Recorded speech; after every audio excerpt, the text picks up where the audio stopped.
Hey friends, today we're going to continue the mission of trying to get people to understand latency within Ableton Live.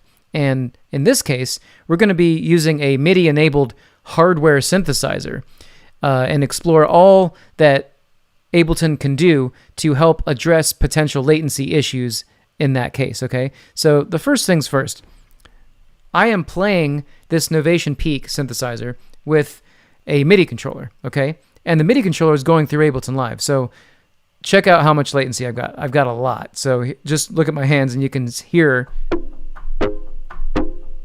just how much latency I've got going on. So much, okay? So let's break this down a bit. First of all, I'm playing a MIDI controller and it's going through Ableton Live, and then I am getting the software to play the audio back to me. Now, in order to hear that software playback, I have to turn this track onto auto or in, okay? Either one of the monitor for this track has to be auto or in. Now, I made a whole video on why this imparts latency, okay? So if you want to check that out, it's just going to be up here in the top corner, and that's a really good video. And this is kind of the follow-up to that video, so I highly recommend you watch that. So obviously, I can't use the auto switch because there's too much latency to play, all right? So let's take a look at how we can mitigate that. Instead, I can record with this track set to off, but if I play, I can't hear the synth now. So let's break that down a bit. Check this out. So this is my audio interface's mixer, okay? Every single audio interface has something like this. Whether it be controlled on the software or on the unit itself, there's a way to mute or unmute the inputs. This is what's called direct monitoring, okay? What that means is that the audio coming out of this into this sound card can be piped directly to the outputs instead of going through the software, okay? So most of the time when you have these plugged in for the first time, your inputs are usually muted because it kind of foolproofs the system and allows people to hear their audio through the software. In this case, we don't want that because we want instant audio. I want to be able to play these keys and hear my synth instantly, right? So the way that I would do that is unmute the track that it's coming down. At this point, it's coming down track 1. So now I can hear it again, right? Back in Ableton, we have no way of hearing it because the monitor is set to off. Now, there's a little bit less latency, but it's still not playable. What I want to show you next is if you go up to the options up here, you can do reduced latency when monitoring. What this does is this toggles off the delay compensation, okay, for the track that I'm presently on, which is this one right now. So now, boom, perfect, no latency Now you might be wondering, well, what's delay compensation? I thought that there was just system latency that I needed to worry about. Well, there's actually multiple ways that the Ableton system can have latency. Let's go ahead and look at the preferences. So here in the preferences, you can see that my input latency is 18.2, output is 12.2. So basically it's saying my overall latency is 30.5 milliseconds. Now, this is system latency, okay? System latency is different than delay compensation, okay? Let's talk about delay compensation. Now, why does there need to be delay compensation at all? You can actually see that this is checked right here, delay compensation. Leave this checked, trust me, you want that. Let's look at the master track. Now, I have a limiter on this set, okay? This is a FabFilter Pro L2, a great limiter. I love this thing. But it causes a little bit of plugin delay, all right? How can you see the plugin delay? On any device in Ableton, if you hover over the title bar, you can see down in the left-hand corner, 65.2 milliseconds. Wow, that's a lot. That's a lot of delay. Why? Well, some plugins need what's known as look-ahead time. They need to hear the audio before they can react to it, right? And so they need a little time to process. Other plugins and devices don't need any. Let's look at this EQ8. This EQ8, for example, as you can see down in the bottom corner, no samples. There is no plugin delay whatsoever that it needs. It doesn't need any time to process, right? So the sum total, however, of all the plugins in this set, here's another plugin, for example, this Corpus is adding 1.5 milliseconds. This Cassette, which is a great plugin, I love it, it's also adding 1.4 milliseconds. So as you can see, there's a lot of delay, okay? Now, with the compensation set on, okay, delay compensation, what that means is that now the entire system is compensated so that all these tracks will fire at the same time. Everything will line up perfectly in time. That's why that exists, okay? Whenever you add a plugin to your set that needs a little bit of processing time, and you will because the compressors, certain overdrives, all kinds of different plugins within Ableton and outside of Ableton, like VST plugins and audio units, certain ones will add certain amounts of delay, okay? Now, the system compensates for that, but what is not compensated for is your input. So what you do is if you click on this reduce latency when monitoring, this will toggle off that delay compensation for the audio coming in from a hardware synth. Now, if you're confused, good, because there's actually a much better solution for all this, okay? That's external instrument. So I'm going to go back over to my sound card. I'm muting the first track, all right? So no longer is it coming straight from the audio interface, okay?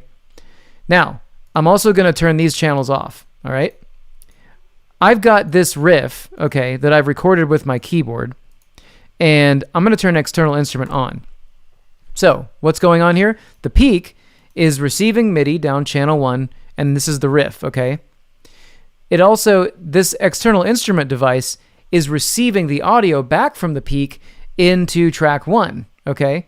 Isn't that cool? So within one plugin, we get the audio back and the MIDI out, right? And it's sitting on a MIDI track. How cool is that? So now I can play this audio. What? It's perfect. Even if I turn off reduce latency when monitoring, listen.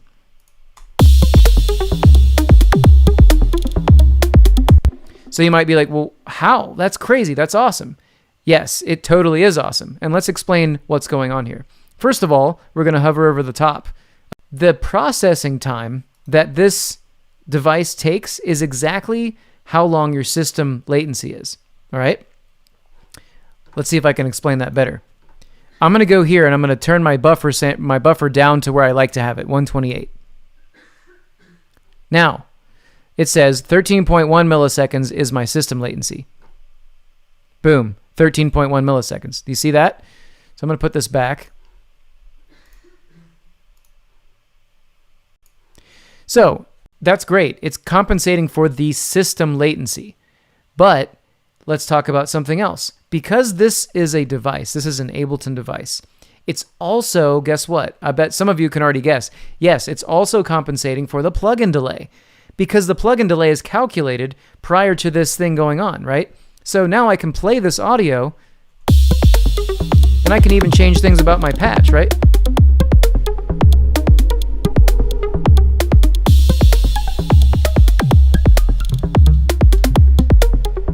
Right? I can change different things on my synth and record it.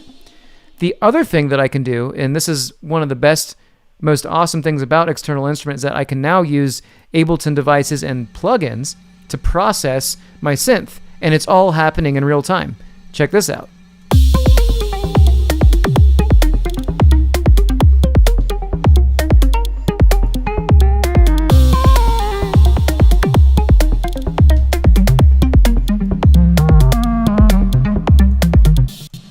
Okay, I hope you can see the power here. This is incredible. So let's look at something else. Now what I'm going to do is I'm going to record external instrument, this track, into an audio track. And yeah, real quick, I know I've been harping on this a lot recently, but I'm just so excited about this. My Ableton courses are almost here, everybody. The songwriting and composition course is complete, and the mixing course is coming right along.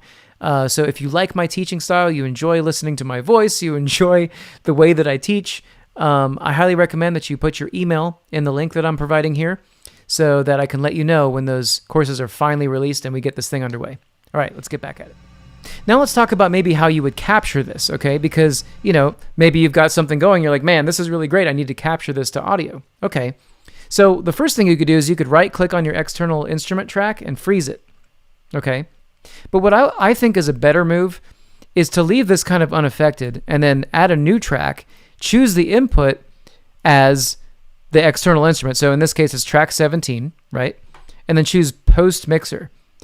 What this is going to do is I'm going to be able to capture not only the external instrument audio from the peak, but I can also capture these audio effects. So let's do it.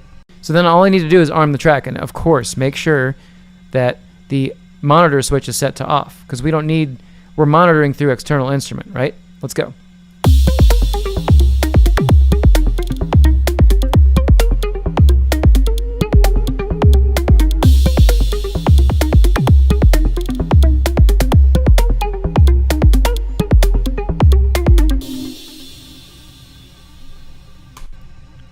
Okay, so now that we've captured our audio, let's take a look at it. So as you can see, it's pretty good. But for those of you sticklers out there, if I zoom in close enough, we're just barely off. Just barely, the smallest amount, right? Let's break this down a bit. Now, external instrument has another feature called hardware latency. So believe it or not, this is a third way that you can have latency within the Ableton world, okay? The third way is a way that Ableton can't compensate for, okay? What Ableton can't compensate for is the device itself. How long does this device take to process the MIDI that it's receiving and send the audio down that cable into the audio interface? It can't possibly know how long that is, because each synthesizer is going to do this at a different rate. Turns out the peak is pretty damn good. It's pretty close, right? Look at that. So what I can do is I can actually figure out what my hardware latency is and compensate for it. So if I right-click, I'll turn off this grid. So let's find a spot where I can really clearly see the system latency, all right?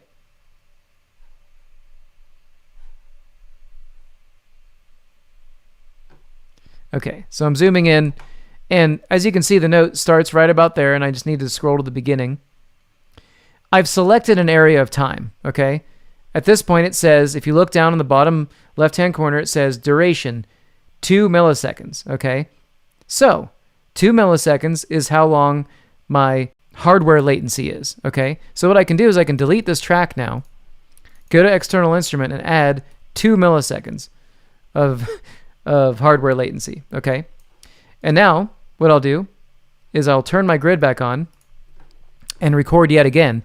And the external instrument is going to compensate for that tiny, minuscule amount of hardware latency, right? There's hardly any there, but let's just go ahead and do it anyway.